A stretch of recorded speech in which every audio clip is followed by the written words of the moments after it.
Hey guys, this is NTom, and I'm here with Richy and THD, and we're going to do you a little live playthrough of Transformers Devastation. This is going to be a post-game run, because I think I would get destroyed if this was just a blind run. And yeah, we're just going to have fun with it. Happy Christmas, by the way, and we should be roughly around December right now, although I think this part is going up on like the last day or the second last day of November, but whatever. If I say it's a Christmas com, it is a Christmas com. Well, it's practically close enough. I mean, Thanksgiving is a road bump on the way to Christmas, let's be honest. Indeed. So I got THD here, who's kind of, would you call yourself a G1 veteran? I wouldn't say I'm a G1 veteran. I really got started in Transformers with Beast Wars, but I know enough about G1, I think, for this game. And this game isn't exactly like G1. It takes a lot of influences from that series, but it's more or less kind of a way to advertise the current toy line going on at the time this game came out, Combiner Wars, and that'll really come into play with some of the boss battles in this game. Neat. Yeah, I am very much not a Transformers person, but I am most definitely a Platinum Games person, so we should be able to balance out quite nicely. Yeah, I think you threatened to leave the group if I didn't include you on this. Well, yes, of course. I mean, you're not going to do the first Platinum Games commentary on this channel with more than one person that's not me, without me. Yeah. I'm playing the 360 version of this. Got it for 22 squid off of Amazon, and it may look a tiny bit rougher than its super-duper HD counterparts on the PS4 and Xbox One, but it still looks pretty good, mostly due to like all the cell shading and whatnot they've used. It's a very nice, really visually appealing art style. Yeah, I gotta say, this game looks really fantastic. I have this on PS3, and by the way, I did pay full price for this, I admit. It's not worth $50, I'm gonna say this up front. Yeah. But if you can get this game for like $20, $30, do it, because it's just fucking fantastic. But I have this on PS3, and it still looks really good. Obviously, it's a budget title. They kind of had limited resources Platinum had, but because of the art style, the game really does look great. So I just love how titchy the Constructicons are, especially when they form the massive Devastator. Yeah, it's funny, I thought the whole story was going to revolve around Devastator, you know, given the title and whatnot, but no, it's just a fancy adjective to describe all the destruction. Pretty much, yeah. Well, I hope you guys didn't like Ratchet, because he's not allowed to come to this game. What's the deal with Grimlock? Grimlock is a Dinobot, and I believe, off the top of my head, I do have the TF Wiki here in case I get something wrong, but I do know that the Dinobots were created by Wheeljack for some probably stupid purpose. This is Wheeljack we're talking about here, who's kind of a crackpot inventor sort of thing. Yeah. But you only get the one Dinobot in this game, Grimlock, but it is the most popular one. I do want to mention that a lot of the voice casts in this game are reprising their roles from the original G1 cartoon. Peter Cullen, obviously, as Optimus Prime. Dan Gilligan, I'm probably saying that wrong. Yeah, as Bumblebee, who was also Spider-Man 2099 in Shattered Dimensions. Fuck yeah. Frank Welker, obviously, as a Megatron. Greg Berger as Grimlock here. Frank Welker as Soundwave. The obvious, original voice of Starscream is not here. Chris Lataw is no longer with us, unfortunately. But the guy that got to replace him is actually pretty on the money, I'd say. So, as a whole, if you're a G1 fan, like, this game is going to be right up your alley, even though it's the crazy kind of Platinum combat doesn't normally fit Transformers, but it's okay, I think. I'm just going to show off what you can do here. We got light attack. We got heavy attack. Well, do it properly. Oh no, a cutscene, it's fine. We're playing it live. Yeah, basically, if you wanted a kind of example of what this combat style is, it's Bayonetta in disguise. Is this the same team who did the Korra game?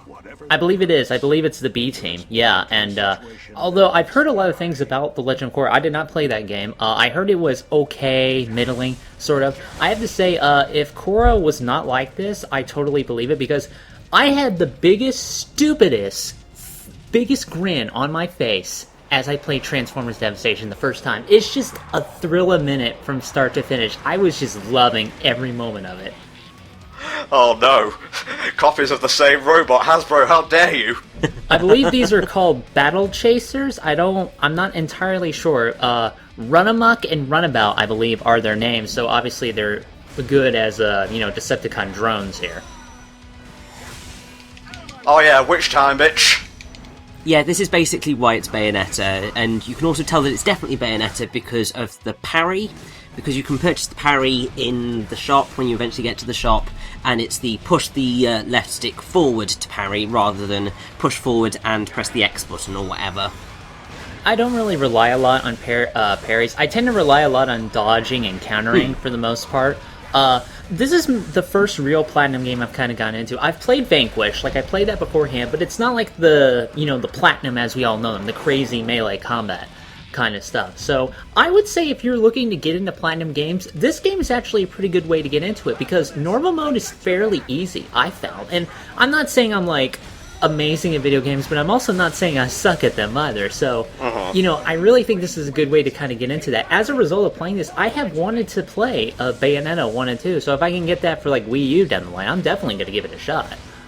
Well, this coming from the guy who absolutely adores Platinum, I would say that Transformers isn't really the best example of Platinum at the top of their game. It's fun, but this is a very messy realisation of the way Bayonetta plays. I'd say Bayonetta 2 is certainly the better suited game for beginners to Platinum because it's much more accessible. It's the various difficulties, well, it's a lot easier. For example, like the normal difficulty, I'd say is easier than Transformers, and that's surprising considering the original Bayonetta is harder. Normal he's playing this on Warrior, which is like the normal. That was really easy for me. I think I only struggled like at the beginning when I was kind of learning stuff, and maybe near the end because like they kind of shower healing items on you pretty easily at this difficulty, and when you get like a lot of auto revives, that's kind of easy to just kind of attrition your way through it. I don't know if Bayonetta does that with the whole auto revives kind of thing. Bayonetta doesn't do that with the auto revives, but the thing is, I think that's completely down to luck, because when I played through on Warrior mode, I got quite a few to begin with, but then I reached a point where I hardly got any, and it just seemed very off-kilter with how nice it was being on that. Like, sometimes you'd get loads, sometimes you'd get nothing. And then because the enemies hit like tanks on this difficulty, it gets really bit of a trouble. They hit way harder, trust me. Like, I played, like, Magnus difficulty the other day. That's, like, the 4th difficulty. And guys there will kill you in, like, 2 or 3 hits unless you're fucking on the ball. And I'm doing this with, like, an Optimus Prime who I've run through the game several times with. Gotten, like, better weapons and gear, things like that. And we can talk more about that later on. But other than that, well, anyway, at the end of the day, I really do think it's certainly easier to get into than, say, the other Platinum games, I would think, if you're trying to jump in for the first time. So Bayonetta 2 or this one, I think, would be good. Yes, definitely. Sorry I'm not really talking much, I'm just concentrating on the combat. You may see I'm having a little bit of trouble with the camera. Reason for that is I play, I'm recording Shattered Dimensions, Spider-Man, right now, for the channel, and I have inverted camera on for that. I don't know why, it was just, I couldn't control it normally. That's weird. I do have to say the camera in this game is not the best. There's no lock on it, and most of the time you're not going to get a lot of trouble with that. Like, it's zoomed out enough that you can see what you're doing, and the gun has an option where you can automatically zoom in on an enemy when you hold down L1 and then just shoot. Like, that's what I use. But sometimes when you're doing, like, some of the challenges, the camera just kind of freaks out when you get, like, near the boundaries or in a corner, so you do want to watch out for that. But for the most part, I'd say the camera is actually pretty okay. I would have to say that I think it's a bit messy in the grand scheme of things. Mostly whenever you go into kind of vehicle mode, that's when it gets so messy. Like, you try and aim a gun in vehicle mode, it's not going to happen. Yeah, the gunplay's in that great. But I'll talk more about that in a minute. Devastator, I love how they throw this at you, like, super early in the game, and that's just kind of the crazy shit Platinum really kind of gets into. Now, like I said, they're kind of advertising a Combiner Wars. I love how when I got the game, in the package, there was a little advertisement for the Combiner Wars Devastator toy that's in there. That's like, for years, a lot of third-party companies have been making Devastator customs, and then they finally came out with this one for collectors. I looked at that. I used to collect Transformers as a disclaimer. I don't anymore. I gave most of them away. I do like getting the little tiny ones, but I looked at those and I'm like, the full Devastator is cool. But the individual robots, even though they have their own robot modes, which is pretty great, and they all kind of look like the G ones, I got spoiled by Beast Wars in terms of the posability. If Oh, they yeah. can't be super posable, then I'm not really going to like them, I'm sorry. That's why I like the little ones with the ball joints that you can pose, so that's man, just me. I want a Platinum-developed Beast Wars game. That would be interesting. I have no idea how that would work, or if that would fit very well, but... Playable Inferno, please. Oh, yes, we would need a playable Inferno. No, if you're going to do, like, a sword game with, like, Platinum and Beast Wars, you need, like, the ability to play Dinobot and use his stupid helicopter tail blade. You know, that whole thing he only had because his toy had that, and they could never justify it very well in the show.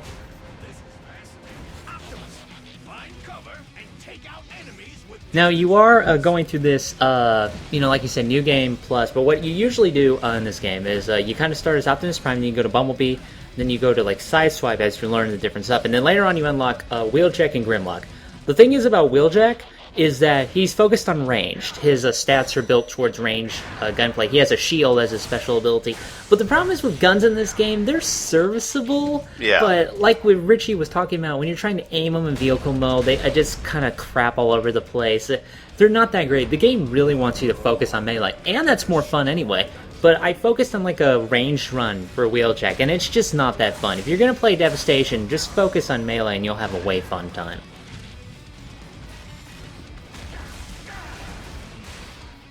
You are demonstrating us some of the moves you can actually buy in the shop. Like, we were talking about, you've got the Pari. There's a shove mode. There's like a move where you do, when you drive really fast, you could do like a rush attack, and that breaks through shields.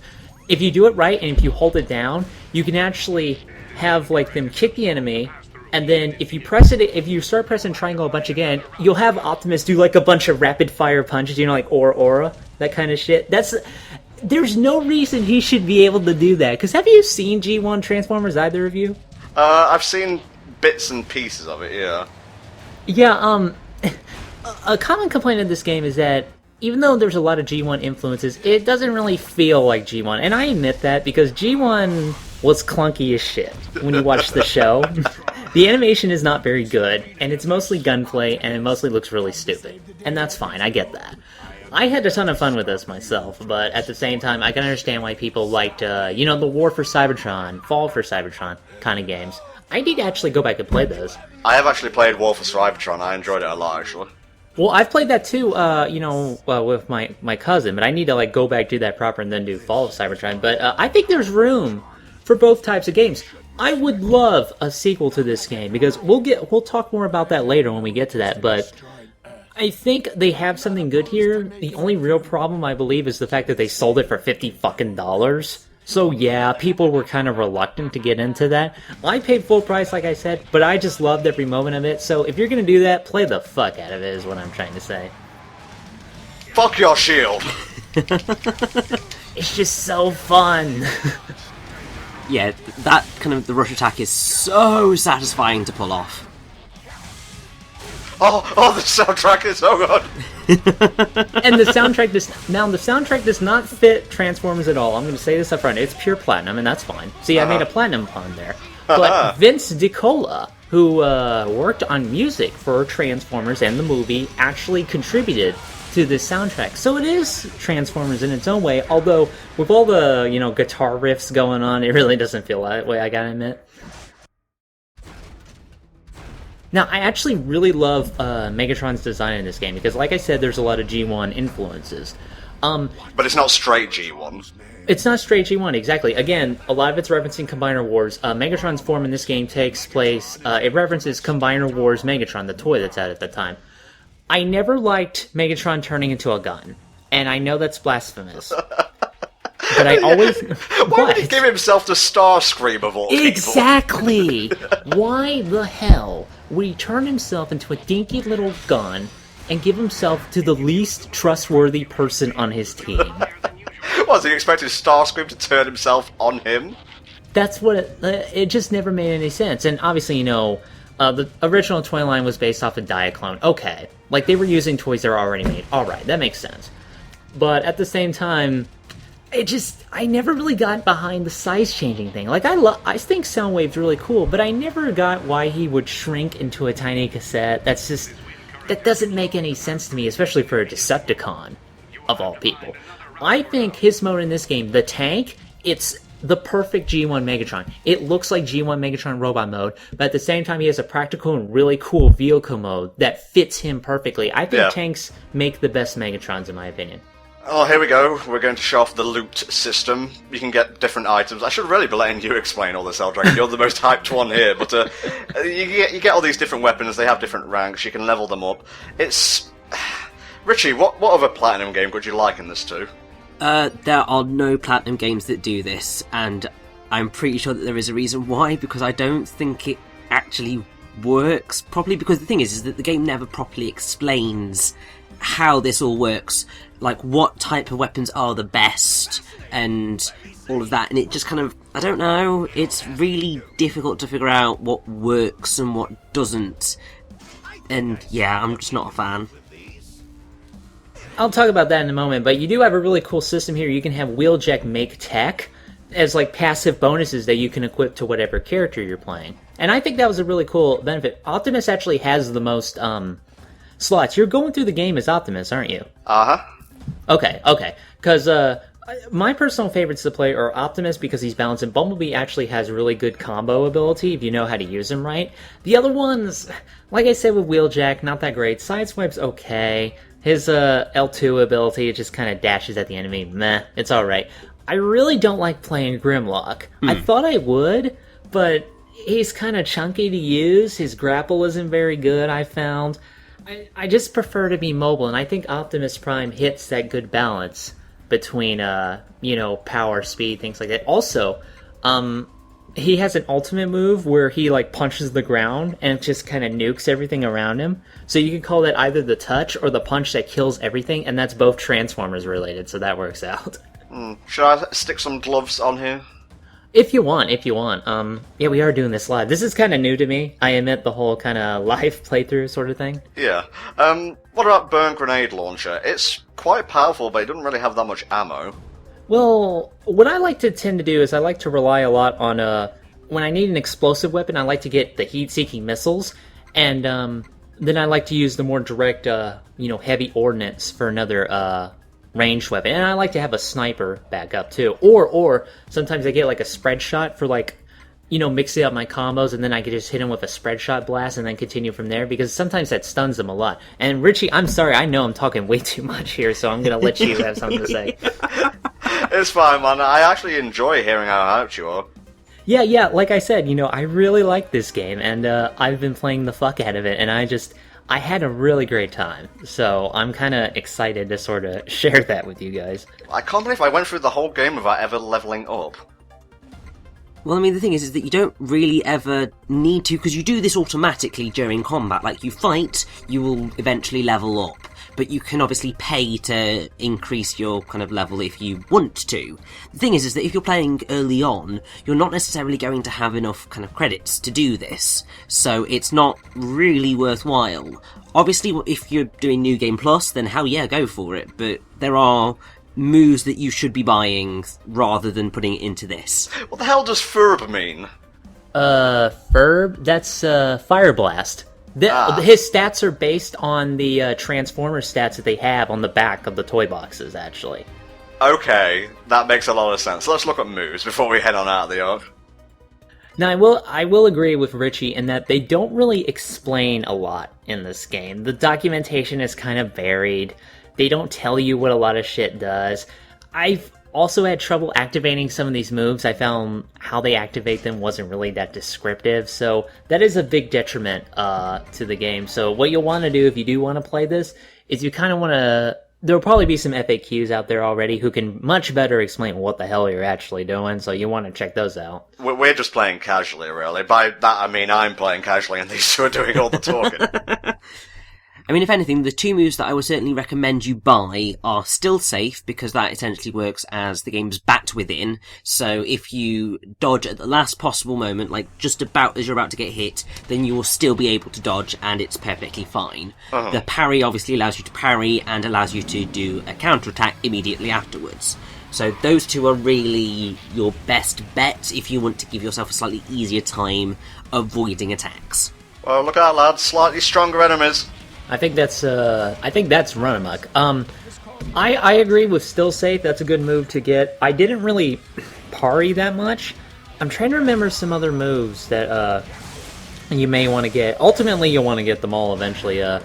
I think there's like you get that rush attack combo that I mentioned earlier. That's a move you can buy, and that can actually help you rack up damage pretty good on smaller enemies. Don't even try it on Devastator. It's just he doesn't flinch, but it does. It can trap multiple enemies in it, so that's a good purchase. But other than that, yeah, you definitely. Really, a lot of the game just kind of hinge around your ability to fucking dodge. You know, Dragon Ball Z Abridged kind of dodge. I got a shield! Oh, that is cool. Motherfucker! Trying to get me while I'm doing tutorial shit. Nuke this guy. Use your super nuke. I'm going. Hey, get them all in it.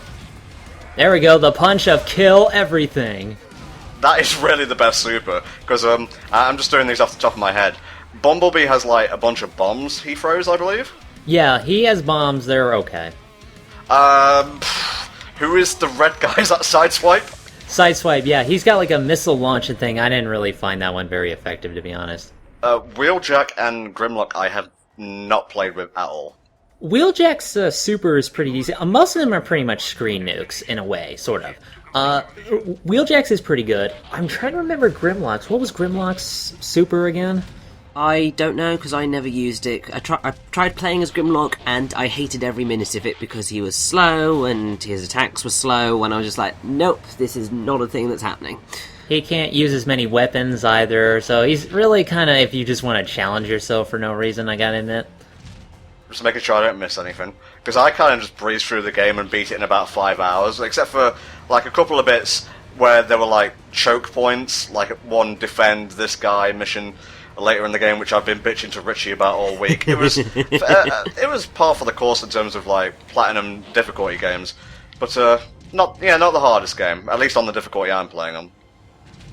If you want to get the most mileage out of Devastation, you'll notice that they tend to reuse a lot of levels and areas a lot. You want to be searching around for things like finding the Decepticon flags and shooting them down to unlock a concept art. You want to shoot down the Decepticon spy drones. You want to go find chests and open them up. There's like side missions as well. There was this one other thing I wanted to mention that I immediately forgot, but at the same time, the game kind of hinges on you finding the most fun you can get out of it, I have to admit. So it's a very platinum game in that regard, I have to admit. This is me being really, really picky. I don't think it works half as well as pretty much every other platinum game in its respective, you get as much enjoyment as you put in, because a lot of the stuff that is hidden away is like minuscule. So, and because, like, you're spending so much time in, like, this particular map, it's a little bit too big and wide and doesn't really have any landmarks for which to pinpoint where you're going, at least in the likes of Bayonetta and the Wonderful 101 and even Vanquish. Even though they are, for the most part, quite linear, the areas of exploration, like, they aren't too far off the beaten track, but they're enough off the beaten track that you're going to want to explore. Here, it's like, you look around and you're just like, I have no idea really where I want to go, and so you're unlikely to find any of these things. Like, I was in, I think, the last level, or one of the last levels, when I found, I think it's the Kreezeeks or something, which unlock other things, and I'm just like, right, apparently that's a collectible that I had no idea existed because I didn't see anything anywhere because it was just so small. Yeah, it's kind of hard to find the initial Krebsik, who is an energy life form they encountered in the original cartoon. I'm trying to remember. I think he sucked to like electricity or things like that. What? No, what? He's sucking the oil up. Oh, foo. But yeah, I do agree. Like I said, the Transformers Devastation is a budget game. It shows. Yeah. It really does. We're just going to get all the negative opinions out in the first part, because this is it. We're just, like, going through, learning the ropes, basically. I think this is the longest chapter in the game. Yes, it is. It starts like the longest chapter, and then the resulting chapters get really, really short, and that kind of threw me off to begin with. Like, this game will take you about, like, 5-6 hours to finish if you're doing it on normal. Maybe less if you're really gone through it, maybe more if you're really kind of going on your way to just look for shit. But at the same time, it is admittedly very short, so.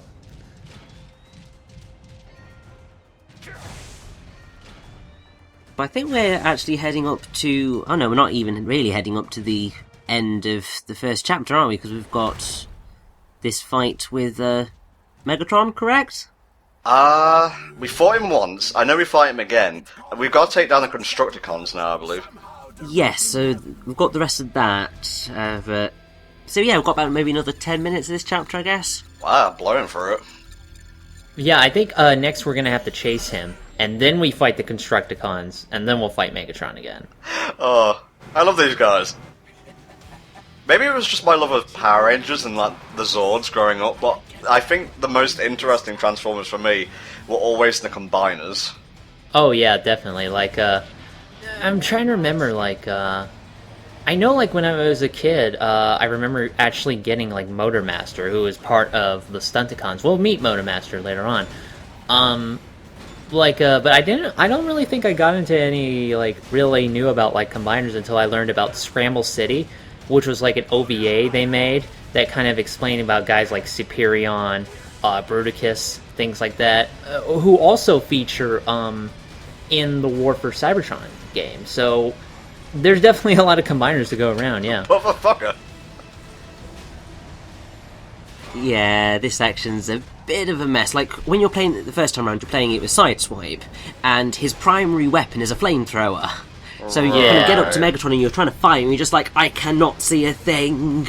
I'm gonna be honest, I think the vehicles bit and the gun bit are probably, like, the weakest parts of the game. Well, I think the vehicle stuff is a bit more fleshed out than the gun stuff. The vehicles are fine. Like, I think they work out pretty well. It's the gun stuff, I have to agree. Like, it's hard to, aim it again in vehicle mode, and they just don't really have that same kind of impact. Motherfucker. Actually, this morning, I think I was doing this level, and I actually managed to whittle down Megatron's health bar to just, like, 1 pixel. But the thing is, he's supposed to escape at this point.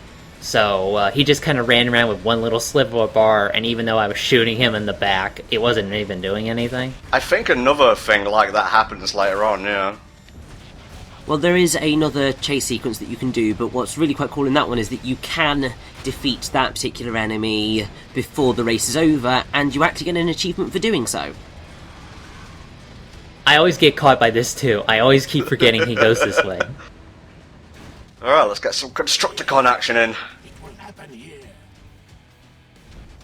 Oh no, I'm surrounded!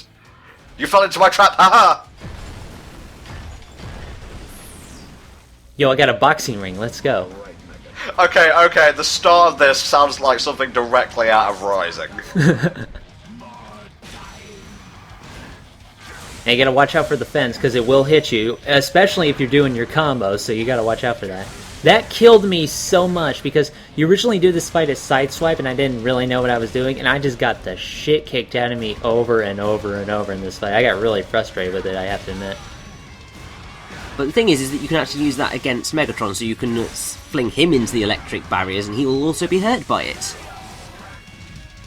Now, obviously, me playing on a post-game is nerfed somewhat by just being a terrible human being when it comes to action games, so it's all good.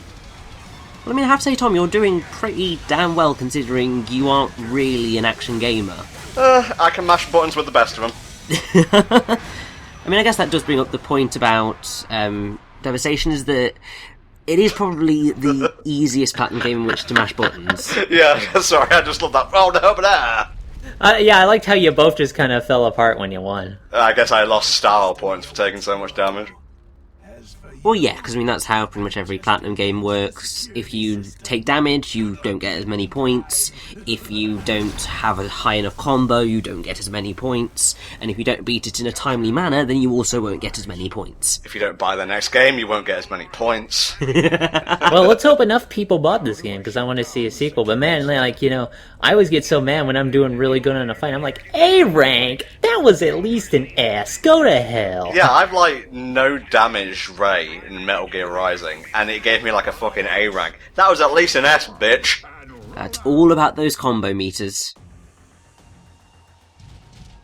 Okay, now we're gonna go find the sub-generators, and that's when we'll take on the Constructicons. Oh yeah. So, while we travel over, tell me a little bit about your history with Transformers, Helldragon. What did you first get into the series with? I'd have to say, like, the first I really officially got into Transformers with Beast Wars. It was on its syndication, and also had the privilege of, being that series that sort of rejuvenated the whole Transformers brand. It focused more because of budget cuts, not cuts, just limited budget in general, and it was using CGI. It focused on, interesting characters, interesting storylines, really built them all up, and it was just a really great show, and I really just kind of got into it from there. I tried to get what little I could. Like for my birthday one year, I got like a Transmetal Rat Trap, and nice. my holy grail, Transmetal 2 Megatron. Beast Wars Megatron is the best Megatron, by the way. Transmetal 2 Megatron, who turns into a dragon, and a really fucking shitty third mode dragster that nobody likes to talk about. I finally have him here on my desk. That was my holy grail for years. And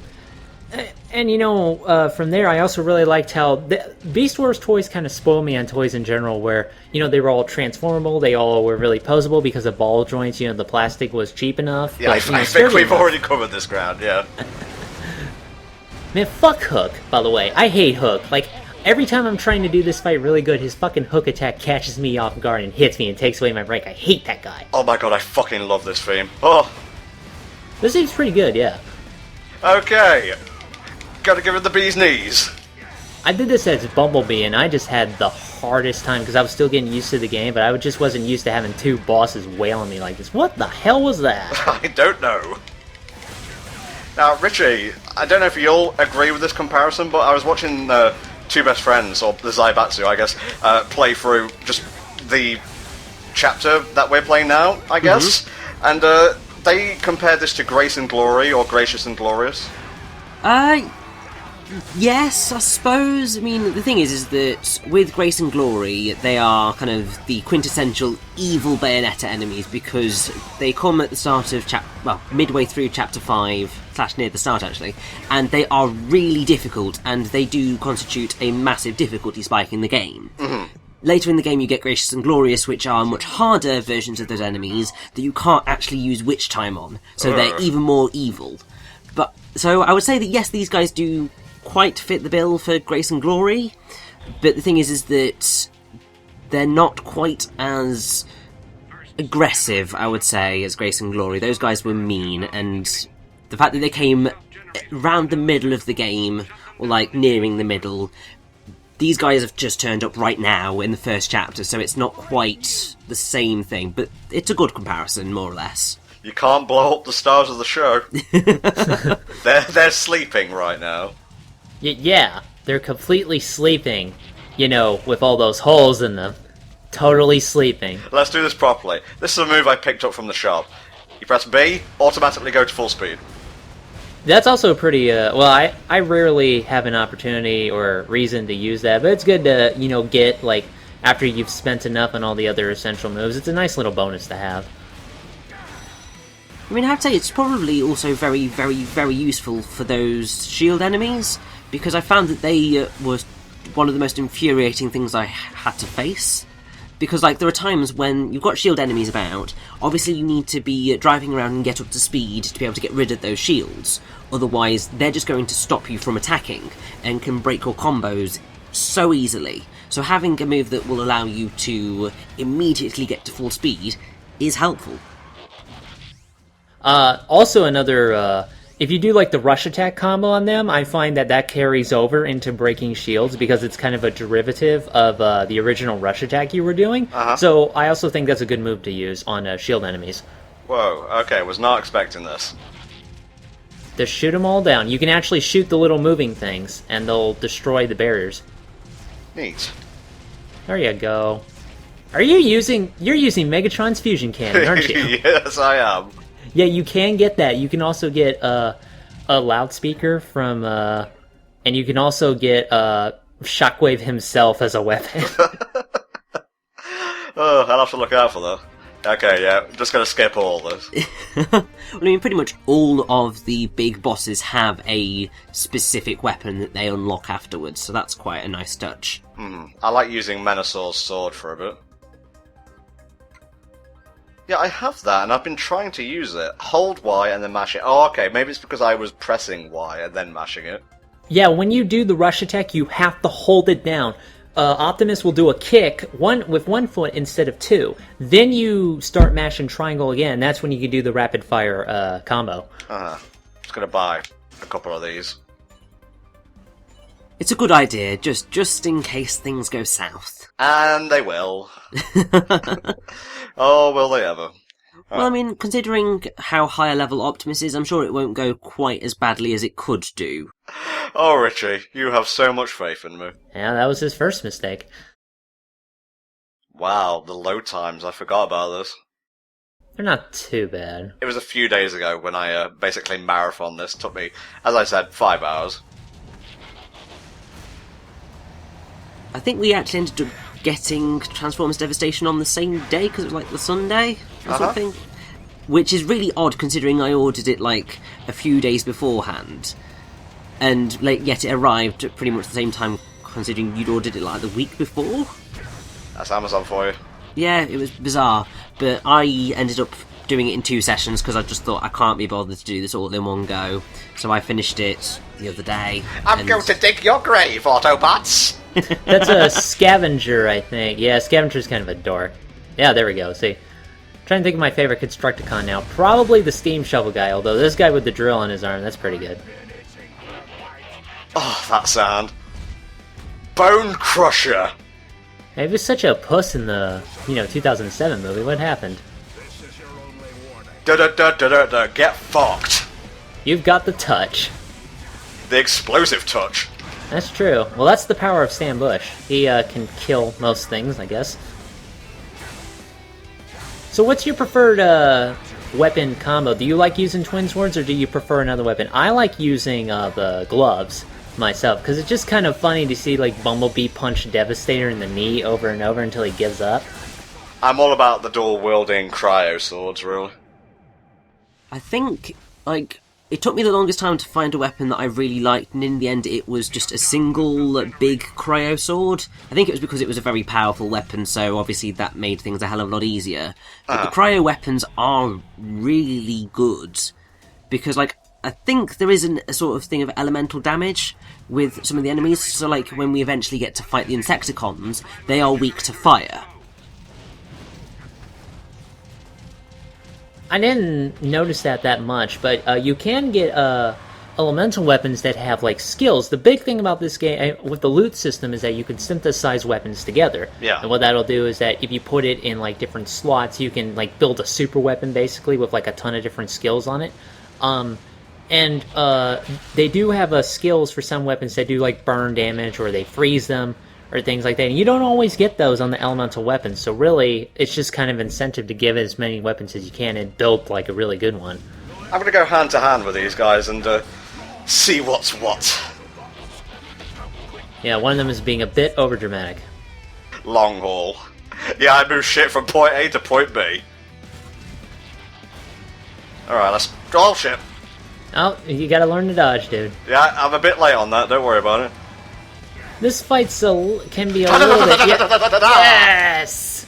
Doesn't that feel good? Oh, yes, it does! All the combos!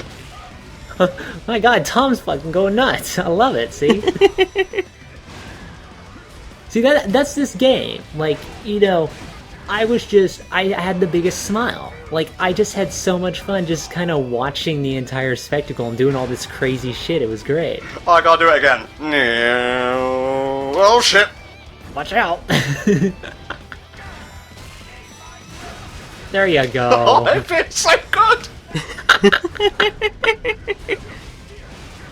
It's so refreshing to hear Tom have so much fun with the game. I love it. Well, at its core, it's just a very fun game. It's just there's a lot of padding and fluff and rough areas around it.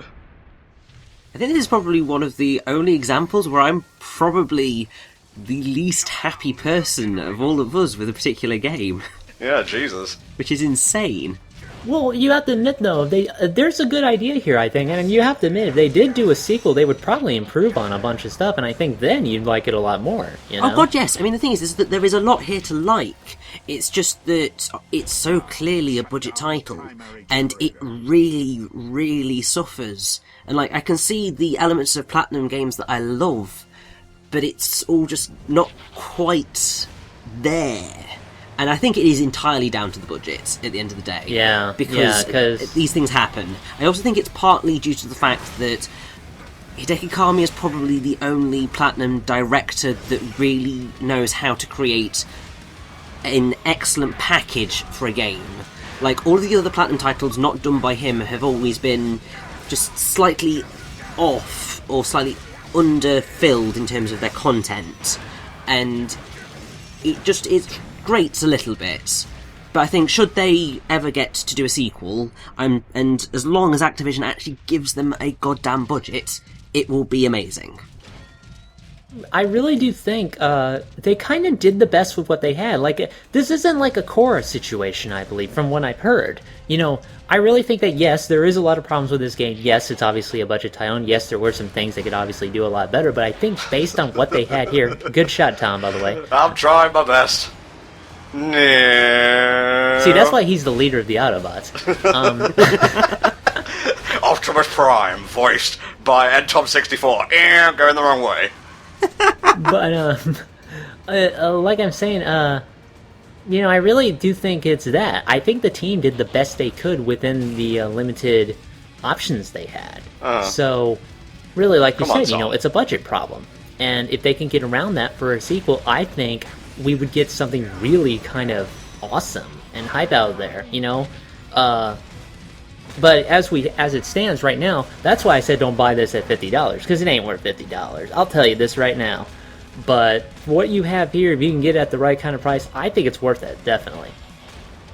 Well, I mean, considering at least in the UK, I mean, the Xbox 360 version, even since Tom bought it, has gone down to below 20 quid, because I think I got it for like 19.20 when I bought it. Wow, so that early? It drops in price so much and so quickly. I think because it got middling reviews, like, it's positive, but it's kind of like sitting at like the 70s, which I think is probably a fair assessment for Devastation. Like, it's so fun, but there are a lot of problems on a critical level that just really prevent it from getting any higher.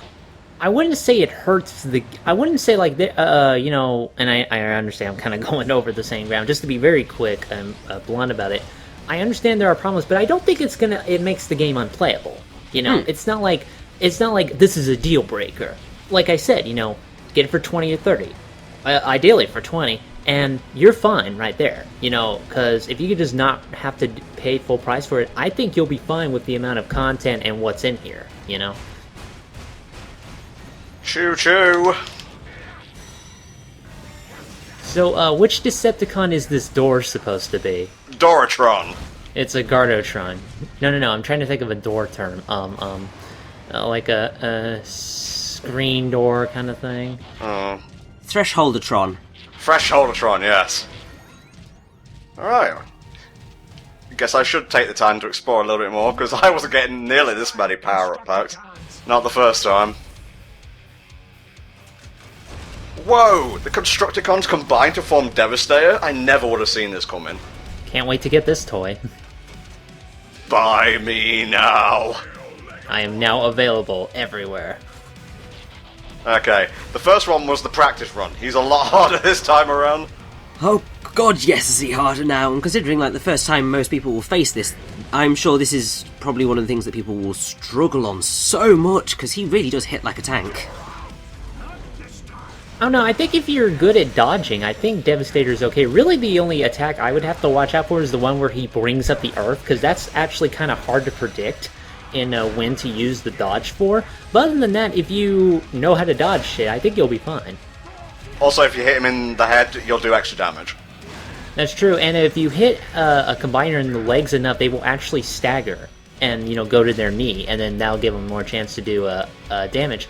Now, what he's pulling out here, the drills, these were actually on his original toy, so I'd love to see that little callback to the G1 thing. What I want to know is, where does the extra drill come from? Because I'm pretty sure the Constructicon we fought who had a drill only had one. Yeah, that's true. Maybe he had one up his ass. I don't know. Oh, jeez. Oh, jeez! Oh, it's all going pear-shaped. Oh, God! He does get a little bit more aggressive. Oh, jeez! Fuck it, I'm being aggressive now. I'm being aggressive. That's the only way to play a Platinum game. You just attack, attack, attack, attack, attack. I thought you were made of sterner stuff.